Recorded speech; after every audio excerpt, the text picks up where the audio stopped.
Hi గారు sir power channel ప్రస్తుతం మనతో పాటు దాము బాలాజీ గారు సీనియర్ జర్నలిస్ట్ వాడితో ఒకసారి మాట్లాడదాం సార్. నమస్కారం సార్. నమస్తే సార్, రాజమండ్రిలో ఒక మెడికల్ స్టూడెంట్ నాగాంజలి అనే ఒక అమ్మాయి సూసైడ్ చేసుకుంది సార్. ఇప్పుడు అక్కడ సెన్సేషన్ క్రియేట్ చేసింది. అంటే రెండు పొలిటికల్ పార్టీస్ వైసీపీ టీడీపీ మధ్య ఇది ఒక వార్లా కూడా మారిపోయింది. మరి పవన్ కళ్యాణ్ గారు కూడా దీనిపైన స్పందించడం జరిగింది. అసలు ఏం జరిగింది ఈ అమ్మాయి విషయంలో, ఎందుకు సూసైడ్ చేసుకుంది, మరి పవన్ కళ్యాణ్ గారు ఏ విధంగా స్పందించారు? ఇది అత్యంత దురదృష్టకర సంఘటన. ఒక అమ్మాయి చదువుతున్న మెడికల్ చేస్తున్న అమ్మాయి ఒక హరాస్మెంట్, సెక్సువల్ హరాస్మెంట్ వల్ల ఆత్మహత్య చేసుకొని చనిపోయింది. సో ఇది ఏం జరిగిందంటే, ఈ అమ్మాయి పేరు నల్లపు నాగాంజలి. వీళ్ళ అమ్మా నాన్న అనంతలక్ష్మి సుబ్బారావు. వీళ్ళది ఏలూరు జిల్లా జీలుగుమిల్లి మండలం రౌతుగూడెం వీళ్ళ ఊరు. 12 ఏళ్ల పాటు వీళ్ళకి పిల్లలు లేకపోతే అమ్మ నాన్నకి వీళ్ళు అనేక పూజలు గుళ్ళు అవన్నీ తిరిగారు. అన్నీ చేసిన తర్వాత వాళ్ళకి 12 ఏళ్ల తర్వాత పుట్టిన అమ్మాయి. అందుకని అల్లారు ముద్దుగా చాకున్నారు. దాని తర్వాత దాదాపు 3.5 ఎకరాలు అమ్మి ఈ అమ్మాయిని బీఫార్మసీ చదివించారు. ఈ అమ్మాయి బీఫార్మసీ ఫైనల్ ఇయర్లో ఉంది. ఇంకొక 3 మంత్స్లో కంప్లీట్ అవుతుంది. ఈ లోపల ఆ అమ్మాయి ఇంటర్న్షిప్ చేయాలంటే కాలేజీలో అక్కడ ఉన్న కిమ్స్ బొలినేని హాస్పిటల్ అని రాజమండ్రిలో హాస్పిటల్లో 3 నెలలకు ముందు ఇంటర్న్షిప్గా జాయిన్ అయింది. ఫార్మసిస్ట్గా ఆ అమ్మాయి పనిచేయడం మొదలుపెట్టింది. ఈ క్రమంలో అక్కడ ఏజీఎం ఉన్నాడు, అసిస్టెంట్ జనరల్ మేనేజర్. అతని పేరు దువ్వాడ మాధవరావు దీపక్. ఇతను కొద్దిగా అందంగా ఉంటాడు. ఇతనికి ఈ హాస్పిటల్ యాజమాన్యానికి బంధుత్వం ఉందని చెప్తున్నారు. ఇతనికి ఆల్రెడీ పెళ్ళయింది, బాగున్నాడు. ఇతని మామ, పిల్లనిచ్చిన మామ తెలుగుదేశంలో ఉంటాడు, తెలుగుదేశం నాయకులకి దగ్గరగా ఉంటాడు. ఈ హాస్పిటల్కి కూడా బంధువు. అలాగా ఇతనికి కొంత అమ్మాయిలు పిచ్చుంది. గతంలో కూడా ఇతను ఒక హోమియోపతి కాలేజీలో పనిచేసినప్పుడు అక్కడ ఒక లెక్చరర్ని, మహిళా లెక్చరర్ని కూడా వేధించారని చెప్పి ఇతన్ని డిబార్ చేశారు కాలేజీ నుంచి. ఆ తర్వాత 2015లో కేసు పెట్టారు. ఆ కేసు ఇప్పటికీ నడుస్తుంది. లాస్ట్ మంత్ కూడా ఇతను, అంటే 15 డేస్ బ్యాక్ కూడా ఇతను కోర్టుకు హాజరయ్యాడు ఆ కేసులో. అట్లాగే ఈ హాస్పిటల్లో కూడా డ్యూటీ డాక్టర్లను కావచ్చు, నర్సులను కావచ్చు ఇతను లైంగికంగా వేధించడం, తన అధికారాన్ని, తన బంధుత్వాన్ని ఉపయోగించుకొని వాళ్ళని లొంగదీసుకోవడం, తర్వాత కోరికలు తీర్చుకొని వదిలేయడం, ఇలాంటివి చేస్తున్నాడు అనేది ఆరోపణలు ఉన్నాయి. ఈ సందర్భంలో ఏమైందంటే, ఒక ఫంక్షన్ జరిగింది. ఆ ఫంక్షన్కి అమ్మాయి రెడ్ శారీ కట్టుకొని వెళ్ళింది ఫస్ట్ టైము. అప్పుడు అతని కంట్లో అమ్మాయి పడింది. అరే ఎవరు ఈ అమ్మాయి బాగుంది, నేను ఇన్ని రోజులు గమనించలేదే అన్నట్టుగా అతను అప్పటి నుంచి ఈ అమ్మాయితో స్నేహం చేయడం మొదలుపెట్టాడు. ఈ అమ్మాయిని ప్రేమిస్తున్నానని వెంటపడ్డాడు. దాంతో ఈ అమ్మాయి కూడా అతని ఓకే చెప్పింది. తర్వాత పెళ్లి చేసుకుంటాను నిన్ను, నాకు నా భార్య అంటే ఇష్టం లేదు, త్వరలో విడాకులు ఇస్తున్నాను, నిన్ను పెళ్లి చేసుకుంటానని ఈ అమ్మాయిని నమ్మించాడు.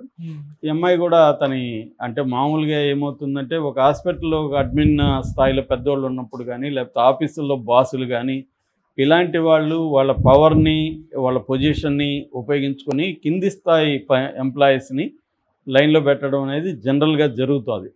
సో వీళ్ళు కూడా ఏమనుకుంటారంటే, ఒక అథారిటీ ఫిగర్ కాబట్టి వీళ్ళకి కూడా అట్రాక్షన్ కలుగుతుంది, పైగా అందంగా కూడా ఉన్నాడు. అలాగా ఇతను మొత్తానికి ఆమెని పెళ్లి చేసుకుంటాననేది చేసి వీళ్ళిద్దరూ ఫిజికల్గా కలవడం మొదలుపెట్టారు. అలాగే జరిగింది. కానీ అతను ఏంటంటే, ఈ అమ్మాయి ఎప్పుడైనా పెళ్లి చేసుకోమని అడిగినప్పుడంతా కొట్టడం మొదలుపెట్టాడు. కొట్టడం, టార్చర్ చేయడం మొదలుపెట్టాడు. అవన్నీ కూడా ఈ అమ్మాయి ఎప్పటికప్పుడు తన రూమ్కి వచ్చి ఫోటోలు తీసుకొని పెట్టుకునేది. సెల్లో తన గాయాలని అన్నిటిని ఫోటోలు తీసుకొని పెట్టుకునేది అనమాట. అట్లాగే డైరీలో రాసుకునేది.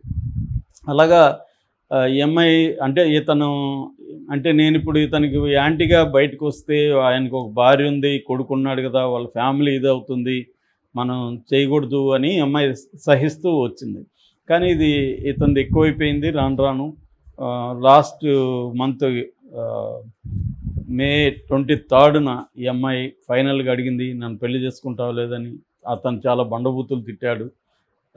దాంతో ఈ అమ్మాయికి అర్థమైపోయింది, ఇతను నన్ను చేసుకోడు, వాడుకుంటాడు, ఇతనితో ఉంటే నాకు టార్చర్ చూపిస్తాడు, లైంగికంగా కూడా బాగా వేధిస్తున్నాడు అని చెప్పి ఆ అమ్మాయి ఆత్మహత్య చేసుకోవాలనుకుంది. డైరీలో ఒక ఆత్మహత్య లేఖ కూడా రాసింది.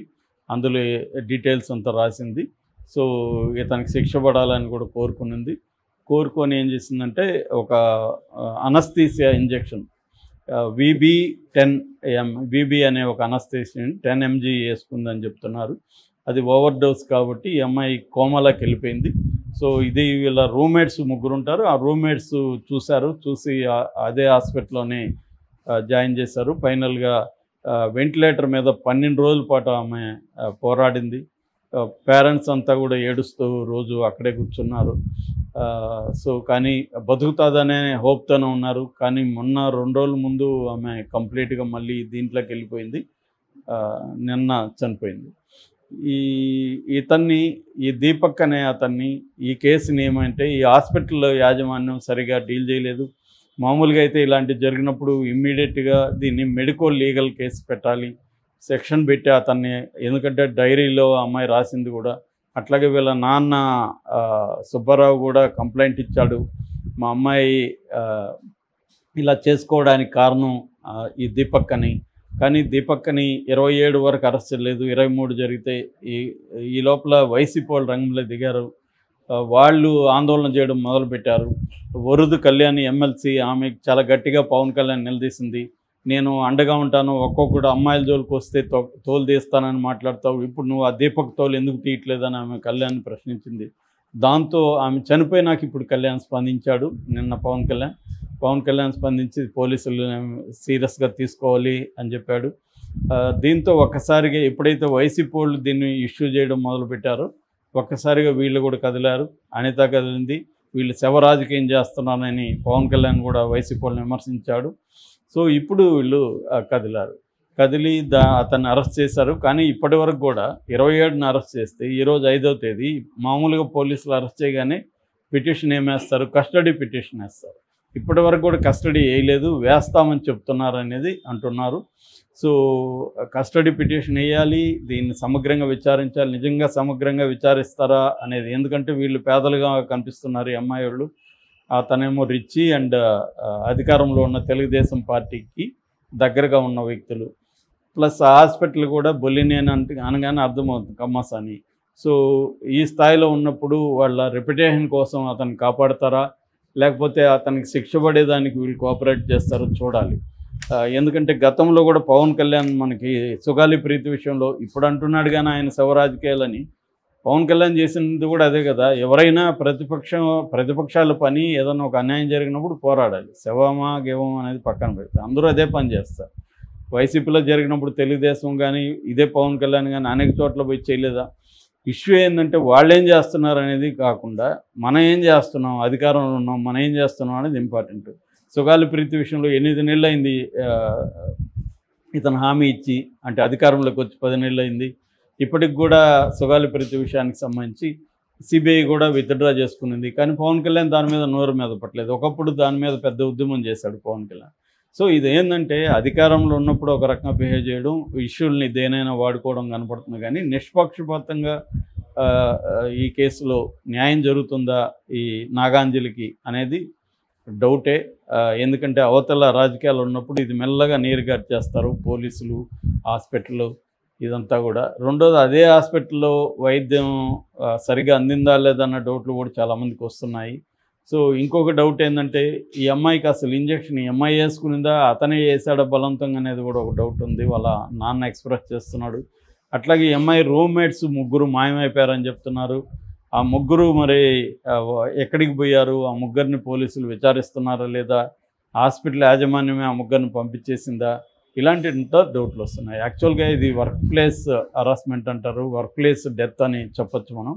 అంటే పనిచేసే చోట స్త్రీలకి ఎటువంటి ఒక సెక్యూరిటీ అనేది లేకుండా పోయింది. చాలా ప్లేసుల్లో ఒక డిస్ప్యూట్ ఇది కానీ వాళ్ళు కంప్లైంట్ సెల్ కానీ ఇవన్నీ పెట్టాలి, అవేవి ఫంక్షన్లో ఉన్నట్లేదు. నామకే వస్తే పెడుతున్నారు తప్ప అవేం ఫంక్షన్లో ఉన్నట్లేదు. ఇంకొక యాంగిల్ ఏంటంటే ఇప్పుడు ఈ అమ్మాయి సరే చీర కట్టుకుపోయింది, అతనికి కన్నుబడింది, ఇవన్నీ ఓకే. కానీ ఈ అమ్మాయికి ముందే తెలుసు అతనికి పెళ్ళయింది, బాబు ఉన్నాడని. కాబట్టి ఇలాంటి అమ్మాయిలు ఆలోచించాల్సిందే ఉంటే వాళ్ళ కళ్ళబొల్లి మాటలు కాకుండా ఇతని ఆచరణ ఏంటి, ఇతనితో మన రిలేషన్షిప్ ఎక్కడి వరకు వెళ్తుంది, దాని పర్యవసనాలు ఏంటి అనేది అమ్మాయిలు కూడా ఆలోచించుకోవాలి. తాము కూడా ఎంజాయ్ చేద్దాం వీలైనంత వరకు అనుకుంటే అది ఓకే. కానీ ఇప్పుడు పెళ్లి చేసుకోవాలి, పెళ్లి చేసుకోకపోతే నేను చచ్చిపోతాను అనే స్థాయికి ఈ అమ్మాయి వెళ్లకుండా ఉండాల్సింది. సో ఎందుకంటే కెరీరు దెబ్బతినడం కాకుండా